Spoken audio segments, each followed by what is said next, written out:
Our useless gremlin named Teo was at a motel with his boss while she was taking a shower. As he sat on the couch waiting for his inevitable doom, he kept thinking to himself that she was nothing but a rude and that he would never be swayed by her. A while later, she came out after finishing her shower, catching him completely off guard. She calmly sat down on a chair and asked him to dry her hair. Without saying much, he began drying it while silently reflecting on the kind of person she was. In his mind, she was the head of his company, yet she was only there because she was extremely picky and had a terrible personality. However, those were not the only reasons he considered her a bad woman. She possessed beauty, wealth, charm, and everything anyone could wish for. Yet despite knowing everything that was happening around her, she had never taken any action to change it. That was the reason he could not bring himself to think of her as a good person.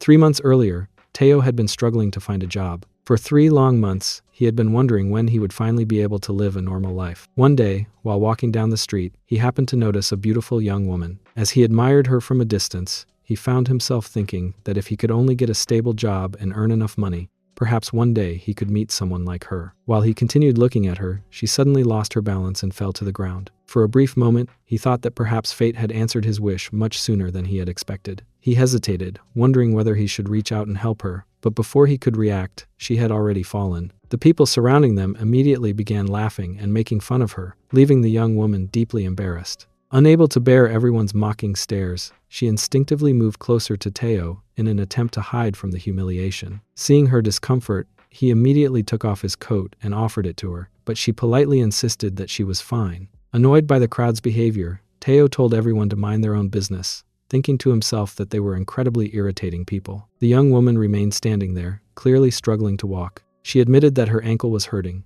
and Teo asked if the pain was severe while secretly admiring how beautiful she was. As he looked more closely, he realized that her ankle had become swollen. The young woman's name was Jiran. Teo then offered to carry her on his back, secretly hoping it would give him a chance to become closer to her. Jiran politely declined at first, saying that she would simply try to walk on her own, but Teo continued insisting. Deep down, he thought that carrying her would at least allow him to be close to her, and even that small opportunity felt like a personal achievement to him. Eventually, Jiran agreed, believing that he seemed strong enough to carry her safely. As he carried her, Teo asked where she was headed. Jiran requested that he take her to the building nearby, and without any hesitation, he decided to escort her there. Meanwhile, elsewhere, 2 influential men were meeting inside a company building. One of them was Mr. Ko Cho, while the other was discussing business with him in the presence of a woman named Juhi. Ko remarked that everything had been running smoothly ever since they had switched to the new program. The other man replied that it was good to hear before handing Ko an envelope filled with money. Shortly afterward, Ko instructed Juhi to go to the bathroom on the 3rd floor.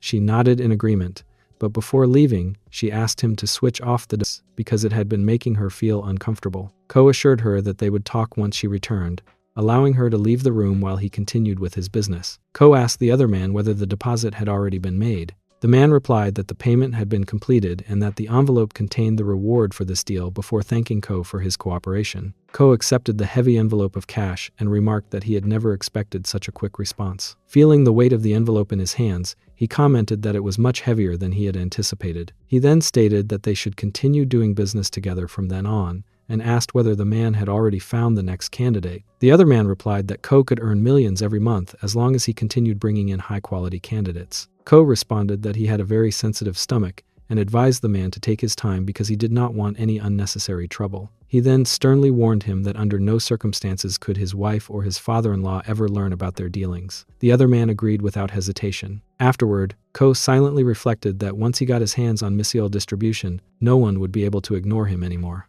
Meanwhile, Teo continued carrying Jiran on his back, feeling genuinely happy that he had been able to help her. As they walked, he noticed that she still seemed uncomfortable and suggested that they should visit a doctor to have her ankle examined. Moments later, Jiran gently got off his back and told him that they had arrived at her office building. Teo immediately offered to help her walk the rest of the way. While supporting her, he reflected that kindness was truly powerful. At the same time, he reminded himself that there was only a thin line between being kind and being overly nosy. He believed that as long as he had given her the impression that he was a kind person, that alone was enough. Deep inside, however, he felt like a loser because he still had no job. He thought that if he had already secured stable employment and possessed more confidence, he might have gathered the courage to pursue her more openly. The thought filled him with disappointment. Soon the two of them arrived outside the building, where an elevator was waiting. As Jiran was about to step inside, she explained that her company was rather unique and did not allow outside visitors to enter. Teo nodded in understanding and told her that it was perfectly fine. He asked her to take good care of herself and said that he should leave. However, Juran thanked him sincerely for all of his help and unexpectedly invited him upstairs for a cup of coffee. Surprised by the invitation, Teo happily accepted and accompanied her into the office. As they entered, Juran explained that their CEO had a very unique taste. Looking around, Teo agreed, noticing that the entire office was decorated in shades of pink. Juran explained that the color pink was believed to reduce aggression and create a calm atmosphere. Teo admitted that it actually did not look bad. Juran then added that the company's motto was to help everyone calm themselves and remain happy while working in the office. Teo acknowledged her explanation with interest. A short while later, Teo noticed Juran beginning to change into a different set of clothes. Seeing his surprised expression, she casually explained that she was simply getting ready for work. Once she had completely changed into a different outfit, she smiled and remarked that he was probably surprised to see her like that, adding that, although it might seem unusual at first, he would eventually get used to it. Teo was left speechless. He had assumed it was nothing more than an ordinary distribution company, yet the company occupied the entire top 3 floors of the building, making it far more impressive than he had imagined. Juran then told him that he could look forward to trying the company's coffee. As Teo looked around the office, he noticed that many of the employees were dressed in rather unusual outfits. Their appearance completely caught him off guard, and he awkwardly wondered where he was even supposed to look. Juran noticed his reaction and casually mentioned that her ankle was already feeling much better. Just then, one of the employees greeted Juran respectfully, addressing her as the vice president. Hearing her title left Teo utterly stunned. Another employee complimented Juran before informing her that the boss was in an extremely bad mood and that she should go to the CEO's office immediately. Teo continued following Juran through the company building, even though he had absolutely no idea where she was taking him. As they walked down the hallway together, Juran casually mentioned that they should have a cup of coffee with their CEO. The moment those words reached his ears, Teo froze in surprise. Before he could even react, Juran continued explaining that they could speak to the CEO and perhaps ask her to find a suitable job for him. She admitted that she could easily tell he had been struggling to find employment simply by looking at his face. Her words left Teo both touched and embarrassed, as he realized she had noticed his difficult circumstances without him ever mentioning them. Meanwhile, elsewhere, Mr. Ko was busy carrying out the very important flexibility training alongside Juhi. Back at the office, Teo was caught completely off guard when Juran revealed that she was actually taking him there for an interview. The realization struck him instantly, and panic quickly took over. Looking down at his casual appearance, he became convinced that there was no way he could attend an interview dressed like that. Feeling both nervous and overwhelmed, he suddenly claimed that he was having a stomachache, hoping it would be enough to avoid the situation altogether. Juran immediately saw through his excuse and gently reassured him that there was no need to be so nervous. She explained that although their boss had a rather peculiar personality, she was not someone who would bite him. Hearing her attempt to comfort him helped Teo calm down slightly. Although he was still anxious, he admitted that he felt a little more relaxed than before. Without giving him another chance to back out, Juran led him directly toward the CEO's office. As soon as they stepped through the door together, Teo was completely stunned by the sight that greeted him. Right in front of him, the CEO was mercilessly tormenting one of the employees. The frightened man had been forced onto the floor while the CEO continued to conduct sus experiments without showing even the slightest bit of sympathy. She repeatedly called him pathetic, making it clear that she had no patience for his mistakes. Meanwhile, the terrified employee continuously lowered his head and apologized over and over again. Despite the tense atmosphere, Juran respectfully addressed the CEO and requested an urgent interview for Teo. However, Teo barely heard what she was saying because his entire attention remained fixed on the shocking scene unfolding before his eyes. He could not believe the way the CEO was treating her employee, and the sight left him speechless. Every harsh word spoken by the CEO only made him feel even more uncomfortable, and he instinctively wanted to step in, although he had no idea what he could possibly do. Noticing the expression on his face, Juran quietly leaned toward him and warned him not to involve himself in the situation. After saying that, she excused herself, explaining that she would go and bring some coffee. Being left alone in such an intimidating room with the frightening CEO was the last thing he wanted. Before Juran could walk out of the office, however, the CEO firmly ordered Teo to sit down and remain where he was until she had finished dealing with the employee. With no other choice, Teo quietly took his seat, still unable to take his eyes off the disturbing scene unfolding in front of him as he nervously waited for the CEO to finish. Juran made her way to the office kitchen. As soon as he noticed her entering the kitchen, he greeted her warmly with a cheerful smile. Looking pleasantly surprised to see her there, he remarked that she had come to the kitchen by herself today and jokingly wondered if someone special had arrived at the office. He curiously asked whether there was a special guest who had prompted her to personally come for it instead of sending someone else. Upon hearing that, the chef immediately shifted the conversation and jokingly suggested that she should consider choosing someone like him for her core trainings instead of always selecting other people. Duran smiled politely before explaining that she simply could not do that because she already had many other responsibilities waiting for her, and several important tasks were still pending. The chef casually dismissed her concern and insisted that it was not such a big deal. Duran, however, clarified that she was not talking about the difficulty of the work itself, but about respecting the value of every employee's efforts and responsibilities. The chef then teasingly asked whether he would ever get an opportunity to have a stretching session with her. Duran looked at him with a playful expression and replied that if he genuinely wanted to train with her, he had better lose some weight as quickly as possible because she preferred slim men. After leaving him with that lighthearted remark, she quietly walked out of the kitchen and continued with her work. Meanwhile, inside the office, the female boss was still putting one of the employees under intense pressure. She repeatedly questioned whether he had truly graduated from the prestigious university that he claimed to have attended. Her constant interrogation made the employee increasingly uncomfortable as she refused to let the matter go and continued challenging his credentials. Watching the entire situation from nearby, Teo silently reflected on her behavior. He felt that she acted as though she were the absolute owner of every employee in the company and believed she had the right to treat everyone however she pleased. Seeing the way she continuously intimidated and pressured the staff irritated him, and he quietly thought that someone like her deserved to be taught a lesson for behaving that way. At that moment, Duran entered the office, carrying a steaming cup of hot tea in her hands. As she approached the room, she casually asked the boss whether the matter still had not been resolved yet. However, before she could properly enter the office, she accidentally lost her balance, causing the entire cup of hot tea to spill directly onto Teo. The scorching tea immediately splashed across Teo, and the intense heat caused him severe discomfort. Duran was horrified by what had happened and immediately began apologizing over and over again. She sincerely explained that she had never intended for such an accident to happen and assured him that she would be much more careful in the future. Because the tea was extremely hot, Teo quickly removed his shirt in an attempt to reduce the burning sensation before the burns became more serious. Instead of expressing concern for the accident, the boss became annoyed by the disturbance. She raised her voice and complained that there was far too much noise during office hours, criticizing everyone for creating such a commotion inside the workplace. While looking toward Teo, the boss's attention unexpectedly shifted to his high-protein chocolate bar after he had changed out his clothes. She silently admired what she saw and appeared noticeably impressed by his macro-friendly bar. Meanwhile, Duran remained completely focused on helping Teo. She carefully attended to his injuries,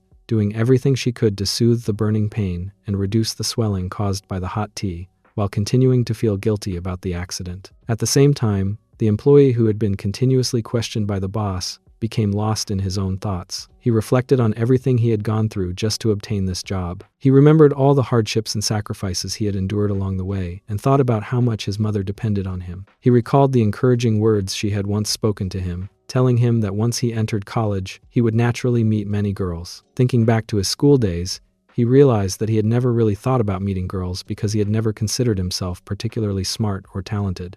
Instead of focusing on relationships, he had spent all of his time studying as hard as he possibly could. At one point, he had even convinced himself that working hard and becoming successful would eventually allow him to meet the kind of people he had always admired. As his thoughts continued, he gradually realized that meeting girls had never depended on academic achievements, professional success, or personal abilities. Even so, he strangely convinced himself that perhaps his boss's harsh treatment was actually teaching him valuable lessons about persistence, endurance, and masculinity. Believing that enduring her constant pressure would somehow prove his strength, he silently resolved to continue standing his ground and tolerate everything she put him through. She quietly acknowledged his determination and concluded that he certainly had some guts. After the accident, Teo went to the bathroom to wash his stained pants. As he carefully cleaned them under the running water, he quietly reflected that, despite everything that had happened, he still genuinely wanted to work at the company. He believed that the opportunity was too valuable to give up, and he was determined not to let a single unfortunate incident ruin his chances. While he was busy washing his pants, another man suddenly walked into the bathroom. Not recognizing Teo, the man immediately questioned who he was and asked why he was inside the company's bathroom. Teo quickly apologized for the misunderstanding and politely turned around to explain himself. However, The moment he looked at the man's face, he froze in surprise because he instantly recognized him as Tae-soo. At almost the same time, Tae-soo also recognized Teo. Both of them were equally surprised by the unexpected reunion,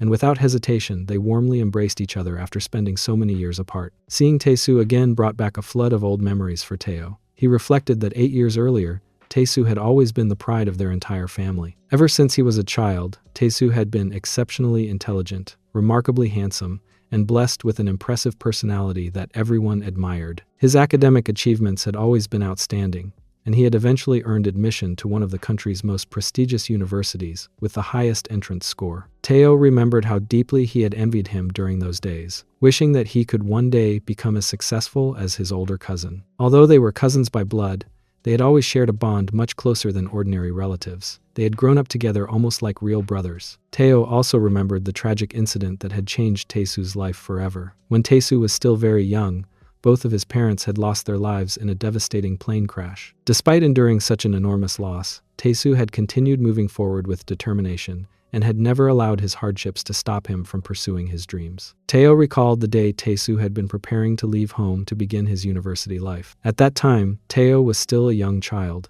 Before leaving, Tae-soo had called him over so they could properly say goodbye to each other. He had explained that once he moved into the university dormitory, he would also have to find a part-time job to support himself and earn enough money to make a living. Because of his studies and work, he expected his life to become extremely busy, which meant they would hardly have any opportunities to see each other again for a long time. Just before leaving the house, Tae-soo had smiled warmly and told Teo that he had left a surprise waiting for him inside his room. He had asked him to check it after he was gone, and had jokingly told him not to take it personally. He had also promised that once he successfully reached the top and achieved his goals, he would definitely come back to visit him. After making that promise, Tae-soo had left the house, beginning the journey that would completely change his life. The memories slowly faded as Teo returned to the present, where both cousins were once again standing face to face after 8 long years. Tae-soo smiled and asked Teo what had brought him to the company. Teo explained that he had come there because he had an interview and hoped to secure a position within the organization. Before either of them could continue their conversation, Joo-hee suddenly entered the bathroom area. The moment she saw Tae-soo, her face immediately brightened with excitement. She quickly walked over to him, stood very close to him, and happily asked whether he had been doing well. She admitted that she had missed him very much during the time they had been apart. Overcome by her emotions, she affectionately kissed him. Realizing that they probably had personal matters to discuss, Tae-soo politely asked Teo to wait for him downstairs until he finished talking with Joo-hee. Teo agreed without any complaint and quietly left the bathroom. As he walked away, he reflected that Tae-soo truly remained the pride of their family even after all these years, earning admiration and attention everywhere he went, including inside the office. Curious about what they were discussing, Teo paused outside the bathroom and tried to overhear their conversation. However, Tae-soo noticed his presence and calmly remarked that they could continue their discussion later. Hearing that, Teo simply smiled to himself before walking away, silently thinking that the situation was rather embarrassing for him. Once Teo had completely left, Tae-soo turned his full attention toward Joo-hee and asked about the task he had previously entrusted to her.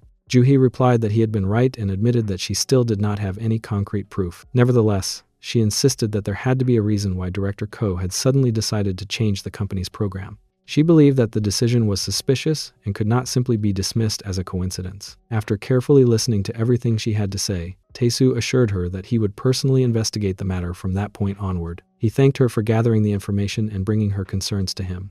Joo-hee looked at him with obvious anxiety and remarked that the situation seemed extremely dangerous. She worried about whether he would be safe if he became involved in the investigation. Unable to suppress her emotions any longer, she began crying and tearfully revealed that Director Ko had returned. Although he understood the risks, Tae-soo remained firm in his resolve. He explained that he had to uncover the truth for the sake of the company, even if doing so placed him in danger. Joo-hee then mentioned that it seemed as though Director Ko had specifically been looking for him. Hearing that, Tae-soo became even more determined and replied that he would have to make his move before it became too late for the company. Teo could not stop thinking about his unexpected reunion with Tae-soo. The encounter filled him with admiration, and he proudly reflected that Tae-soo truly was an extraordinary person. Ever since they were children, Tae-soo had always been someone everyone looked up to, and even now he continued to earn respect wherever he went. Teo became even more determined to secure a position at the company. He silently promised himself that he would work hard enough to earn the boss's recognition, as well as the respect of the other employees. At the same time, he also looked forward to participating in the private PT session that Jiran conducted, believing that they would become another opportunity for him to prove himself. The following morning, Teo arrived at the office and entered the boss's office. As soon as he stepped inside, he noticed that the same employee who had been questioned the previous day was once again standing in front of the female boss and enduring another round of relentless criticism. She continued putting the poor employee under intense pressure, making the atmosphere inside the office as tense as ever. Just then, Jiran peeked into the office through the doorway. After noticing Teo standing there, she asked why he had come to the office. Teo politely explained that he had arrived a little late that morning. Jiran calmly informed him that there was a considerable amount of work that needed to be completed before he officially started working the following day. The moment he heard those words, excitement immediately spread across his face because he realized that he had successfully secured the job. Jiran then demonstrated just how much information the company had gathered about him. She calmly stated that she already knew his name and explained that he was 25 years old, had graduated from a 2-year college, and had completed his military service. She continued listing one personal detail after another, mentioning his height and several other facts that he had never expected anyone at the company to know. Every word left Teo increasingly astonished as he listened in complete disbelief. Without stopping, Jiran continued revealing even more information. She stated that he had never had a girlfriend, that his parents had recently forced him to leave their home, that he had no close friends, and that even his messenger ranking in an online game was extremely low. Hearing such deeply personal details left Teo completely speechless. Jiran then bluntly remarked that, based solely on those facts, almost anyone would conclude that he was practically useless to the company. However, she immediately added that there was still one reason why the company had decided to hire him. She explained that he happened to be related to the company's elite employee, Tae-soo Cho. She further stated that Teo had understood the importance of enterprise resource planning at a relatively young age and had studied the field seriously. She also explained that Director Ko was currently rebuilding the company's entire system while introducing major innovations, which was why they intended to make use of Teo's abilities for the time being before eventually discarding him once he was no longer needed. Before Teo could even react to her harsh words, Jiran suddenly lost her balance once again and accidentally fell against him. Realizing what had happened, she immediately stepped back and repeatedly apologized, blaming herself and admitting that she was incredibly clumsy. As Teo continued standing there, his mind suddenly drifted into an imaginary future. He pictured himself already working at the company late at night while everyone else had gone home. In his imagination, he remained alone in the office, carefully staring at the files displayed on his computer monitor. No matter how many times he reviewed the imported goods data, he felt convinced that something was wrong with the records. While he was deeply focused on the files in his imagination, Jiran suddenly appeared beside him. She commented that he was working very late into the night. Teo looked at her in surprise and wondered why she was still in the office at such a late hour. Jiran replied that he clearly did not understand that overworking himself until he collapsed would only cause serious damage to the company. She then added that if they failed to solve the current problem involving the imported goods, the company itself would eventually become history. She jokingly remarked that, in one way or another, they seemed destined to suffer either outcome. Teo responded by telling her that she was interrupting his work and making it difficult for him to concentrate. Jiran simply smiled before admitting that the real reason she had come was because she wanted him to participate in a gym session with her. In the very next moment, Teo suddenly realized that everything he had just experienced had merely been a product of his own imagination. Embarrassed that his thoughts had wandered so far, he apologized to Jiran. Jiran then explained that when he officially started working, the boss would provide him with a full day of training before assigning him any responsibilities. She further informed him that she herself would personally guide him through the company's entire operating system so that he could properly understand every part of the workflow. Teo looked at her with curiosity and asked whether she would really be the one training him. Jiran confidently replied that her training would be extremely demanding and warned him that he should be fully prepared for it. Rather than feeling intimidated, Teo smiled enthusiastically and admitted that he was actually looking forward to it. After finishing the conversation, Jiran told him that she would see him the following day before quietly leaving the office. As soon as she was gone, Teo could no longer hide his excitement. He happily reflected that he had finally been hired by the company. The thought of beginning his new career filled him with enthusiasm, and he promised himself that he would prepare thoroughly before his first official day. He also realized that he should have taken the opportunity to ask Tae-soo for advice about working at the company while he still had the chance. Eventually, Teo left the office building and stepped outside. As soon as he reached the entrance, he noticed that a large crowd of people had gathered in front of the building. Everyone appeared frightened, as they stared upward while pointing toward the roof. Confused by the commotion, Teo slowly lifted his gaze to see what had happened. To his complete shock, he saw Taesu falling from the third floor of the building. The horrifying sight left Teo completely speechless as disbelief and panic overwhelmed him. At that very moment, just before Taesu disappeared from view, Teo caught sight of the shadow of another person standing near the edge of the third floor. From what he witnessed, it appeared that someone had deliberately pushed Taesu from the building. Taesu lost his life that very day, and the tragedy left everyone who knew him in complete shock. A few days later, his funeral was held, where family members and relatives gathered to pay their final respects. Teo was already present at the funeral hall, standing quietly in front of Taesu's portrait. After some time, the female boss arrived at the funeral with her usual confident and intimidating demeanor. Approaching Taesu's memorial, she calmly stated that none of the employees from the company would be attending the funeral because she had personally instructed them not to come. Her statement completely caught Teo off guard.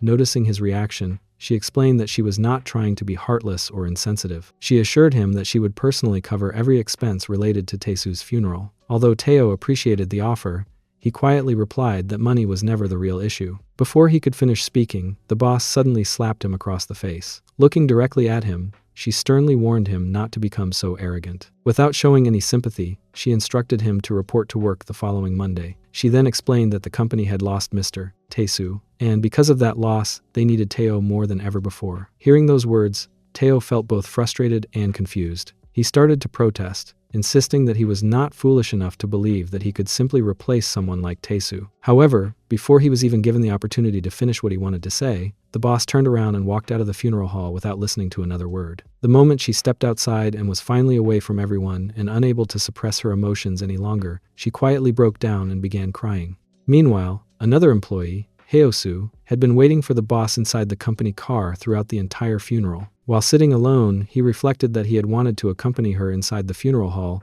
but he ultimately could not bring himself to enter. He quietly thought about Taesu and remembered what a genuinely kind and respectable person he had always been. After a while, the boss finally came out of the funeral home and approached the car. As soon as Haeosu saw her, he immediately greeted her and remarked that she had returned much sooner than he had expected. He told her that he would prepare everything so they could head back to her house. However, the boss stopped him before he could start the car. She admitted that she felt extremely frustrated and emotionally overwhelmed after everything that had happened. Wanting to release the stress and emotions that had built up inside her, she told Haeosu that she wanted to relieve herself by performing a gym session with him. At that very moment, Teo happened to step outside the funeral home. As he looked toward the parking area, he noticed the boss and Haeosu together. From a distance, he silently watched the two of them as they prepared to leave. The following day, Teo reported to the boss's office for his first day of evaluation. The boss looked at him and asked whether he was ready to begin his trial period. Without showing any hesitation, Teo confidently replied that he was fully prepared and ready to prove himself. A short while later, at Misiel Distribution, Teo was making his way through the office, carefully observing his new workplace as he walked through the busy corridors. While he was looking around, he unexpectedly bumped into Duran. The sudden encounter caught both of them by surprise, but Duran immediately smiled with obvious relief the moment she recognized him. She happily admitted that she had been feeling nervous because she was worried that he might not show up for work that day. Seeing him standing in front of her made her genuinely happy. For a brief moment,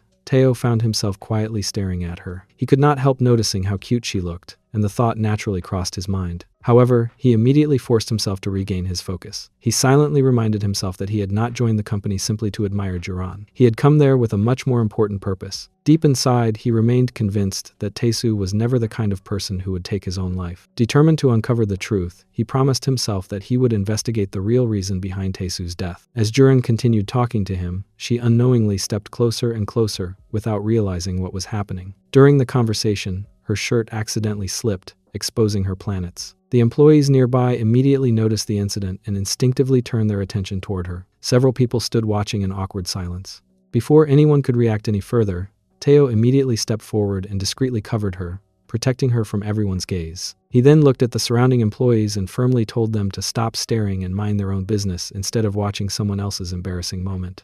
Only then did Duran realize what had happened. Feeling embarrassed, she admitted that whenever she was around Teo, she somehow always ended up in awkward situations, yet he always seemed to be the one who rescued her every single time. Just then, another female employee approached Duran and teasingly remarked that she had once again managed to embarrass herself in front of the entire office. Duran immediately looked at her and questioned whether she was genuinely trying to embarrass her even more by bringing attention to the incident. Meanwhile, Teo quietly stood nearby, listening to their conversation without interrupting. As he observed Jiran interacting with her colleague, he reflected on the difference between the image he had formed of her and the reality before him. Until now, he had thought of her as nothing more than a clumsy yet adorable woman who constantly found herself in troublesome situations. However, after seeing the way she carried herself at work, he realized that she was actually a highly capable and authoritative supervisor whom he could never dare to underestimate. After finishing her conversation with the other employee, Jiran turned toward Teo and calmly told him that she needed to speak with him privately. As Teo followed her, his thoughts once again wandered. He reflected that Jiran always seemed to become unusually clumsy whenever she was around him, while with everyone else she appeared confident, composed, and fearless. He began imagining that perhaps there was a special reason behind her behavior. He convinced himself that maybe she had admired him ever since they were children. Although he could not clearly remember such an event, he vaguely imagined that he might have once helped a little girl when he was young, and perhaps that girl had been Jiran. As he continued looking at her, he suddenly realized once again how beautiful she truly was. Before he could become completely lost in his thoughts, Jiran gently asked whether he had been doing all right. Teo quickly answered that he was doing fine. After hearing his response, Jiran reminded him that once they entered the office, he should always keep himself in a positive and cheerful mood. She explained that maintaining the right attitude was just as important as performing the work itself. Teo nodded in agreement and assured her that he understood. Jiran then added that if he continued working with the proper mindset and remained dedicated to his responsibilities, he would gradually become more like the late Mr. Tae-soo, whose professionalism and abilities everyone at the company had deeply respected and admired. After their conversation came to an end, Teo officially began going through the boss's trial process, fully prepared to face every challenge that awaited him, while quietly pursuing his own investigation into the truth behind Tae-soo's mysterious death. After successfully completing the first stage of his trial, Teo remained standing inside the boss's office, waiting for her final instructions. The boss looked at him for a moment before calmly informing him that the next part of his evaluation would be conducted by the vice president. She instructed him to leave the room and receive his training from her instead. Once he was gone, the boss remained standing alone in the room. She silently stared toward the door through which Teo had just exited, and reflected that she found it increasingly difficult to control herself whenever she saw him. A few moments later, after collecting herself, she contacted Haeosu and instructed him to come in for the next stage of the trials. Meanwhile, Teo sat outside the office, patiently waiting for the vice president to arrive. A short while later, Jiran approached him. Since she was the company's vice president, Teo immediately became nervous the moment he saw her walking toward him. Noticing his uneasy expression, Jiran gently remarked that perhaps she had interrupted him. She reassured him that his reaction was completely normal,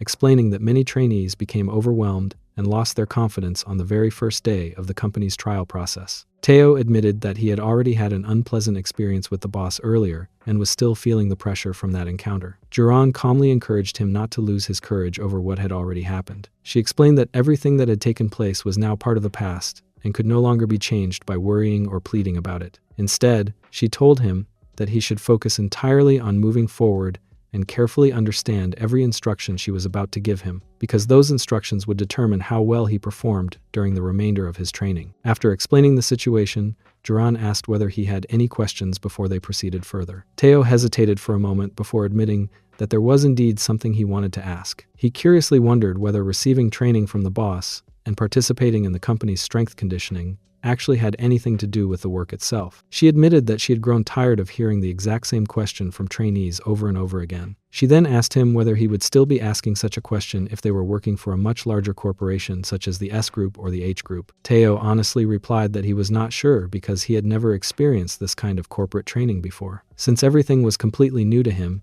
he simply wanted to understand the purpose behind it. Jiran explained that during the training period, he would be expected to carry out every instruction exactly as she gave it. She firmly stated that a trainee was required to obey every rule without complaining because discipline was considered one of the most important qualities within the company. Hearing her explanation, Teo quietly agreed. At the same time, he reflected to himself that authority often influenced people's behavior. He thought that individuals could become either extremely passionate or remarkably humble regardless of the positions they held, allowing them to bring out their hidden potential. However, he also believed that if someone allowed those qualities to go too far, they would eventually produce unwanted consequences. As if sensing his uncertainty, Jiran calmly assured him that he would eventually understand the purpose behind everything once he matured further, both professionally and personally. She explained that the training was designed not only to improve employees' skills, but also to help them grow as individuals. After finishing her explanation, Duran informed Teo that the next requirement of his trial was for the two of them to complete a gym session. She explained that successfully finishing the session was an essential part of his evaluation,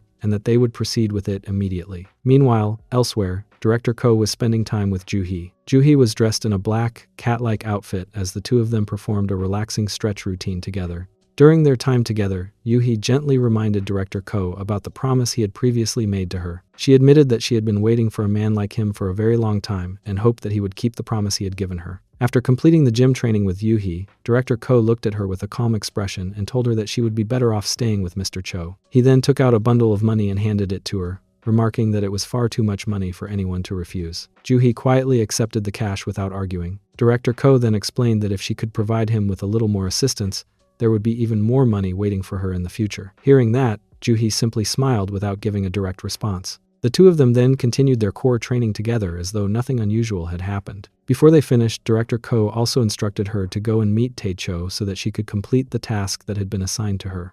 Meanwhile, Teo was standing outside the office building, completely absorbed in his own thoughts. His mind was still occupied with everything that had happened since joining the company, and he found himself silently trying to make sense of the strange environment around him. As he stood there, he happened to overhear a group of female employees chatting nearby. They were laughing among themselves while talking about holding hands with the men during the stretching session. Listening to their conversation, Teo could not help thinking that if things were really that simple, then he could not understand why he was going through so much trouble without receiving anything in return. While he remained distracted by his thoughts, he suddenly noticed movement coming from a nearby manhole.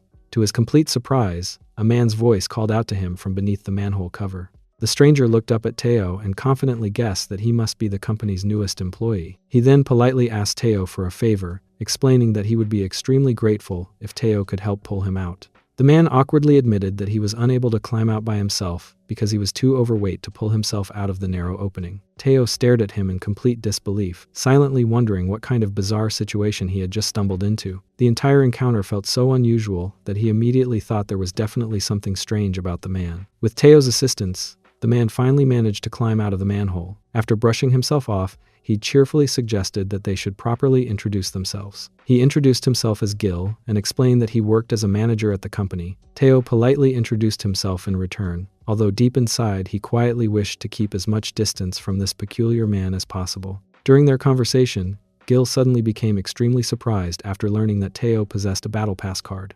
His reaction was so exaggerated that he unintentionally raised his voice loud enough for everyone nearby to hear. The women who happened to be standing in the area immediately burst into laughter after overhearing Gil's excited reaction. Feeling embarrassed, Teo quickly asked him whether he really had to announce it so loudly for everyone to hear. Completely ignoring Teo's embarrassment, Gil suddenly threw his arms around him in an enthusiastic hug. Overflowing with excitement, he declared that he had been waiting for someone like Teo for a very long time. He enthusiastically explained that Teo was exactly the kind of man who could satisfy the vice president's demanding expectations. Gil also mentioned that the boss had been spending most of her time with Haeyosu lately, making someone like Teo even more valuable. Looking at him with admiration, Gil jokingly asked whether Teo had saved the world in his previous life because his luck seemed unbelievably good. Without waiting for Teo to respond, Gil suddenly began sharing one of his own memories. He explained that he still remembered his own trial from 2 years earlier, as though it had happened yesterday. According to him, the vice president herself had conducted his evaluation. During the trial, she had unexpectedly asked him how many women he had been involved with. Feeling embarrassed,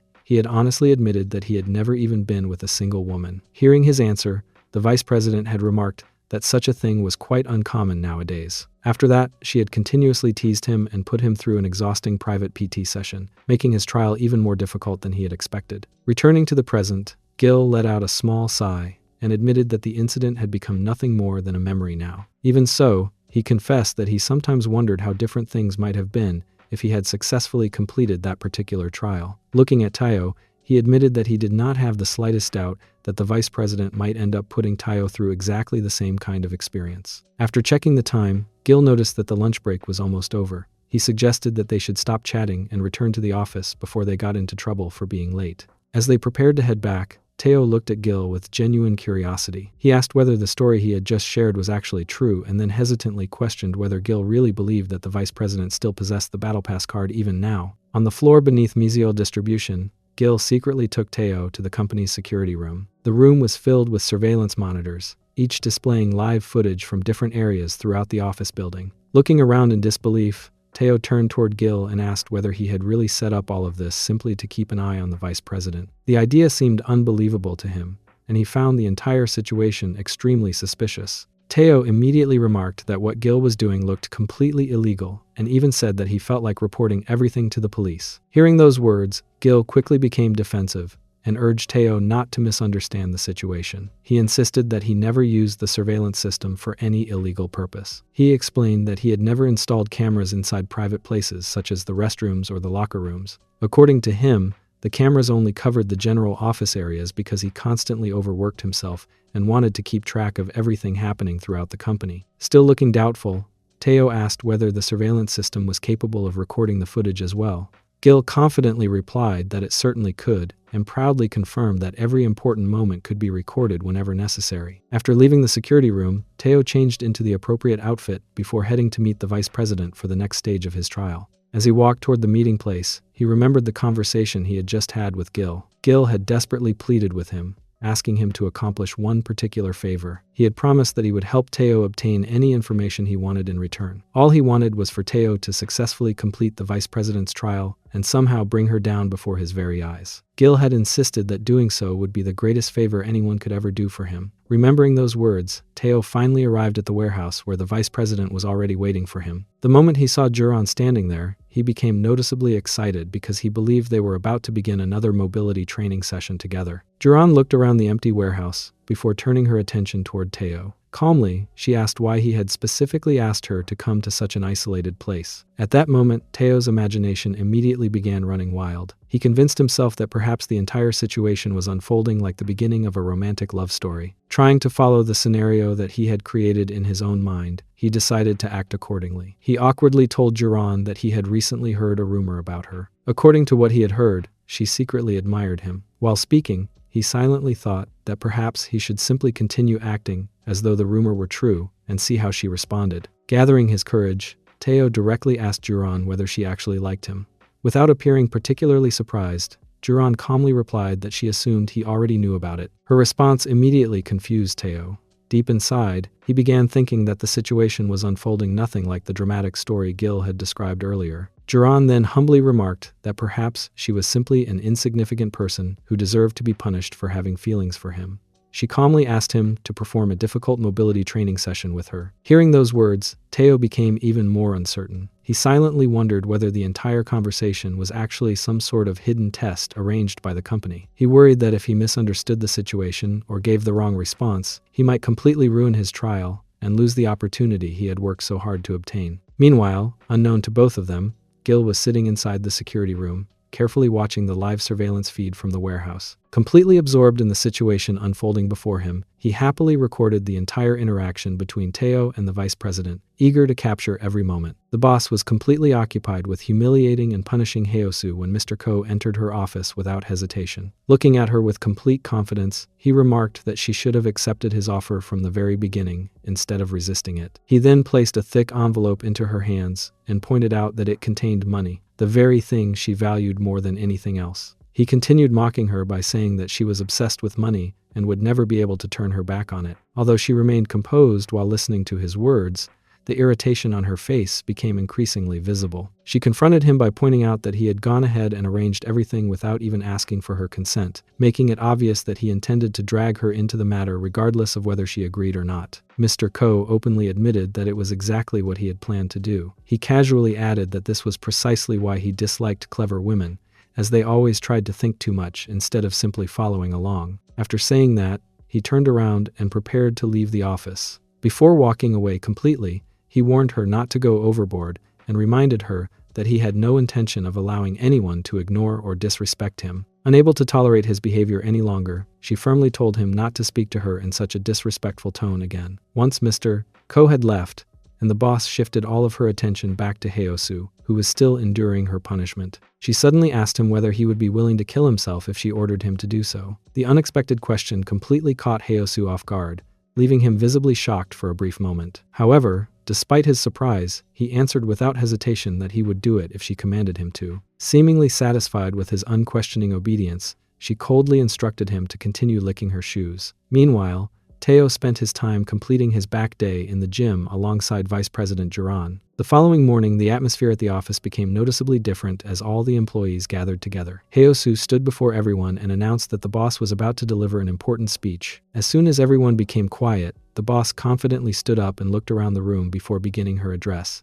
She declared that the company had only a little distance left to cover before becoming the #1 business in the entire industry. She stated that she wanted to hear everyone's opinions regarding the company's future, before proudly bringing up her own accomplishments. She reminded everyone that she had graduated from an Ivy League university after working incredibly hard to earn that achievement. She then questioned the employees, asking whether they genuinely believed that they had played any meaningful role in helping the company reach its current level of success. One of the employees confidently responded by saying that they believed they had always Heosu their absolute best for the company and had worked with complete dedication. Instead of appreciating the answer, the boss immediately stated that the kind of people she hated the most were arrogant individuals. As she made that statement, her eyes slowly shifted toward Teo, making it clear that her words were specifically directed at him. Without breaking eye contact for long, she continued her speech by claiming that recognizing arrogant people was one of her greatest abilities, and confidently declared that she could easily prove her judgment to everyone present. Immediately afterward, the boss completely changed the atmosphere of the meeting by announcing that every employee in the company would receive a salary increase of $10,000 per year. She further revealed that, in addition to the salary raise, every employee would also receive an individual incentive based on their own performance. The unexpected announcement instantly filled the office with excitement.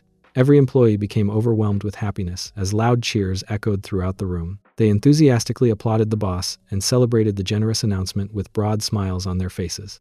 Amidst all the excitement, however, Teo remained completely different from everyone else. He quietly sat in his seat. As the celebration continued, several employees began asking why Vice President Duran was not present at the gathering. Heosu explained that she had been feeling unwell since earlier that day, which was why she had been unable to attend the meeting. He added that she felt genuinely sorry for missing the occasion and wanted to express her apologies to everyone. To make up for her absence, she had personally sent gifts for all of the employees. Those gifts included bottles of Dom Perignon champagne, along with rosé wine for everyone in the company. Hearing this, the employees became even more excited, and the office quickly transformed into a lively celebration as everyone began enjoying the party together. Drinks were served throughout the office while laughter and cheerful conversations filled the room. Despite the festive atmosphere surrounding him, Teo remained the only person who showed absolutely no interest in joining the celebration. Without drawing anyone's attention, he quietly stood up, left the room, and walked out of the gathering. As soon as he stepped outside,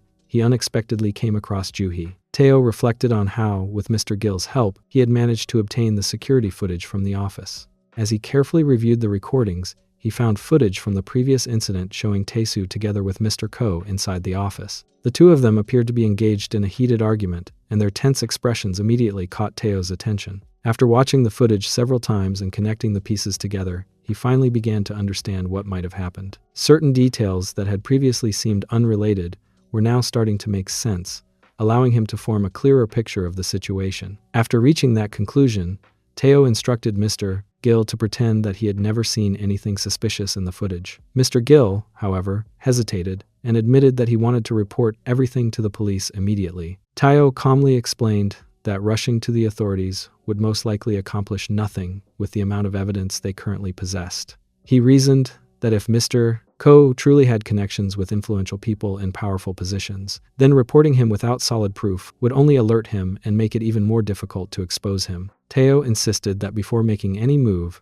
they first needed undeniable evidence that could not be dismissed or manipulated. While continuing to examine the recordings, Teo pointed toward one particular clip and asked Mr. Gill about the exact time when that incident had taken place. Mr. Gill replied that the footage had been recorded while Teo was away with Vice President Duran. Hearing that answer, Teo fell silent for a brief moment before asking whether there were any surveillance cameras installed inside the boss's office. Mr. Gill immediately shook his head and replied that there were no cameras in that room. He casually added that he had never been interested in secretly watching the boss, so he had never considered installing one there. As Teo continued thinking everything through, he became increasingly convinced that the boss knew something important about the incident. He recalled how she had personally attended Taesu's funeral instead of sending someone else on her behalf. Even more suspicious was the way she had tried to cover up the entire matter so quickly, as though she wanted to prevent anyone from asking too many questions. The more he thought about her actions, the more they continued to trouble him. Deep down, he could not shake the feeling that she was hiding something significant. His thoughts eventually faded as the scene returned to the present. Tae found himself standing beside Juhee,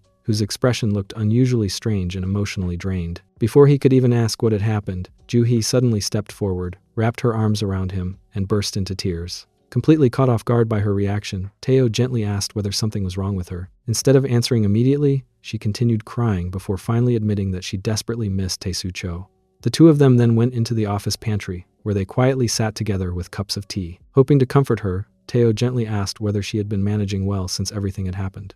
Juhee sadly admitted that she thought about Tae-soo every single day and found it impossible to forget him. Looking at Tae with tear-filled eyes, she quietly asked whether he could truly comfort her during such a painful time. Unable to control her emotions, Juhee broke down crying once again. Between her tears, she apologized before explaining that she had been so accustomed to seeing Tae-soo there every day that his absence felt unbearable. She recalled how he used to praise her constantly and spoke about the close bond they had shared. She admitted that perhaps the reason she had come to Tae was because being around him reminded her of Tae-soo, making her feel as though she could lean on him for support. Listening to her words, Tae silently thought that he could understand how painful losing someone close could be. However, Juhee's entire display of grief was nothing more than an act. Behind her tearful expression, she was deliberately putting on a performance to deceive Tae. In reality, she thought to herself that Tae-soo had treated her like nothing more than a tool. Yet Tae appeared so naive that he would probably believe whatever she said.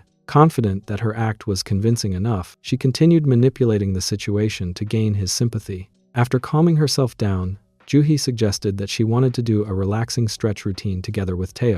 Out of courtesy and not wanting to refuse someone who appeared to be grieving, Tae agreed and began exercising with her. They continued the important flexibility training for a while without saying much. However, as time passed, Tae suddenly stopped, forcefully pushed her away, and looked at her with visible disappointment. He bluntly told her that she was an inappropriate woman whose behavior had fallen far below his expectations. He admitted that he had never expected someone like her to act in such a disgraceful manner. He then firmly declared that there was absolutely no way Tae-soo had truly spent every single day with her the way she had claimed, making it clear that he no longer believed her story. Tae made his way back into the party hall, where he immediately noticed that the boss was standing together with Mr. Ko. Watching the two of them from a distance only deepened his frustration, as it confirmed that they were still closely connected. At that moment, he became more determined than ever to find out who was truly responsible and what secrets they had been hiding. Sometime later, the boss was standing alone on the street while waiting for her driver to arrive. As the minutes passed, she grew increasingly impatient and wondered why he was taking so long. She continued waiting while thinking that there was no reason for such an unnecessary delay. In the middle of her thoughts,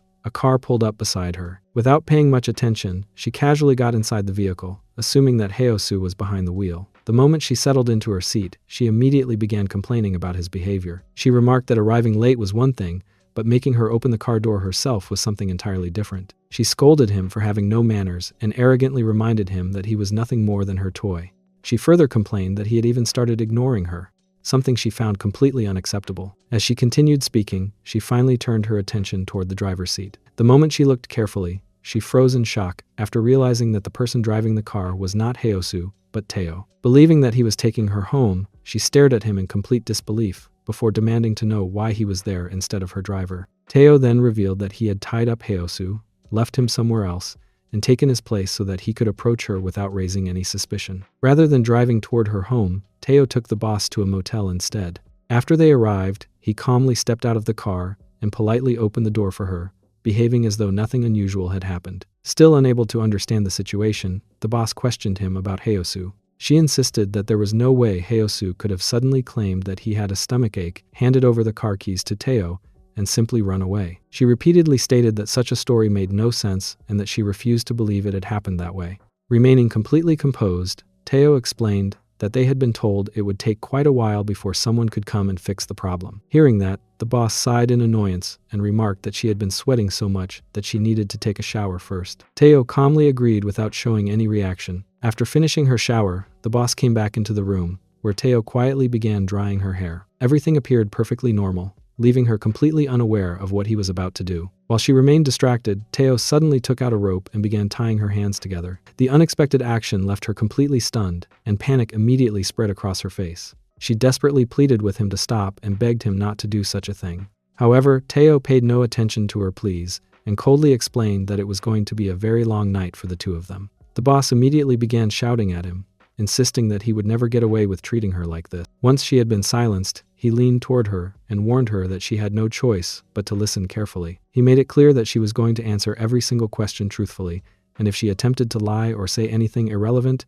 he would kill her without hesitation. Terrified by the seriousness in his voice, the boss quickly nodded to show that she understood. After seeing her response, without wasting another moment, Teo demanded to know who had killed Taesu. The boss immediately claimed that she did not know anything about it. Teo refused to accept her answer and once again threatened her, warning that if she continued hiding the truth, he would kill her. Realizing that he was completely serious, she nervously admitted that although she was not certain, she suspected that Sungyu might be the one responsible. Teo quickly questioned her response, pointing out that she was saying she was not sure, even though she had always hated uncertainty. The boss explained that she could only suspect him because she was still investigating the matter and had not yet confirmed the truth. She then revealed another important piece of information, saying that she believed someone had been secretly using their system to smuggle drugs in extremely large quantities. After listening carefully to everything she had confessed, Teo calmly acknowledged what she had said and remarked that they could now discuss that matter in greater detail. Teo looked at her and remarked that she had always been incredibly rude and merciless toward the people who worked under her. He pointed out that she had never shown even the slightest bit of sympathy to anyone, yet she herself could not even endure the lightest form of torture without struggling. She listened to his words before responding that there was a philosophy behind everything she did and that she had always followed her own principles, regardless of what others thought about her actions. Teo smirked slightly and replied that, in that case,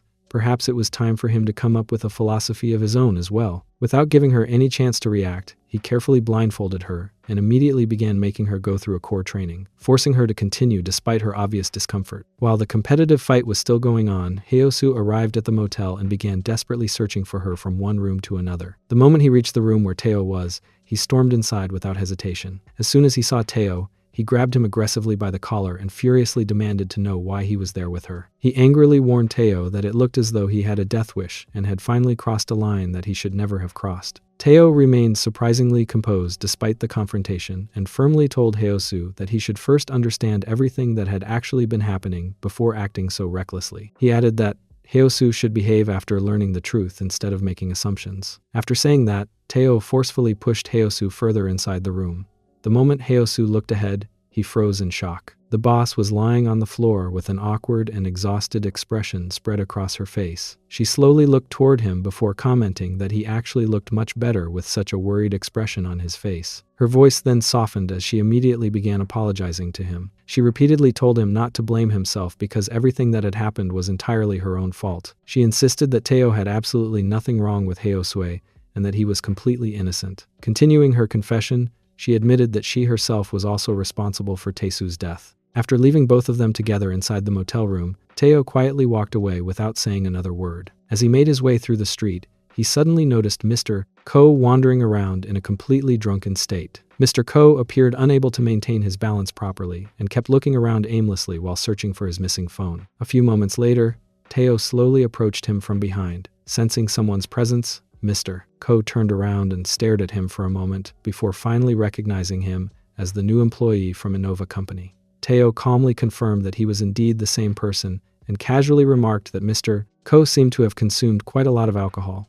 Mr. Ko laughed carelessly and admitted that he simply loved drinking. He explained that he drank on rainy days, sunny days, and practically every other day because drinking had become one of the few things he truly enjoyed. He then became curious and asked Teo whether he happened to live somewhere around that expensive neighborhood. Teo answered honestly that there was absolutely no chance of that ever happening because he could not even dream of living in such a luxurious place. Mr. Ko nodded before arrogantly replying that it was only natural since every house in that neighborhood was worth millions of dollars. According to him, people who lived there belonged to an entirely different class, and Teo should already know that someone like him could never fit into such a place. As he continued speaking, Mr. Ko carefully observed Teo's expression before remarking that there was something about the look on his face that he simply could not stand. He compared Teo to Taesu Cho, saying that both of them were exactly the same kind of people. In his opinion, people like them never understood their place in society and always started barking whenever they pleased, despite not having any real authority. Those insulting remarks finally pushed Teo beyond the limits of his patience. Unable to suppress his emotions any longer, he suddenly kicked Mr. Ko with full force, sending him crashing onto the ground. Looking down at him, Teo angrily ordered him to get lost from there. However, the rage that had built up inside him for so long refused to settle. Instead of walking away, Teo continued attacking Mr. Ko without holding back. Blow after blow landed on him as Teo repeatedly shouted that Mr. Ko should die and apologize for everything he had done to Haosue. The violent scene was suddenly interrupted by the loud arrival of several police officers. They rushed toward the two men and immediately restrained Teo before placing him under arrest. One of the officers firmly informed him that no matter how terrible a criminal someone might be, killing that person was still considered a crime under the law. The officer then added that Teo should actually be thankful to the individual who had reported the incident before things became even worse. After saying that, the officer loudly called toward the person standing nearby. Teo instinctively turned his head in that direction, and to his complete surprise, the person who had made the emergency call was none other than Vice President Duran. A year later, Teo was living a much quieter life. He was sitting comfortably in front of his laptop while eating and preparing to continue typing his novel. He appeared completely focused on his writing when someone suddenly approached him and cheerfully asked how his novel writing had been progressing lately. The person also noticed that he still had not eaten properly and kindly offered to prepare something delicious for him instead of letting him continue working on an empty stomach. Teo looked up and was pleasantly surprised to discover that it was Miss Duran. He greeted her warmly, and she smiled before telling him that he could completely count on her that day. A little while later, she prepared a delicious meal for him with great care. After they had finished eating together, Teo smiled and remarked that he thought it was finally time for them to begin another strength conditioning exercise.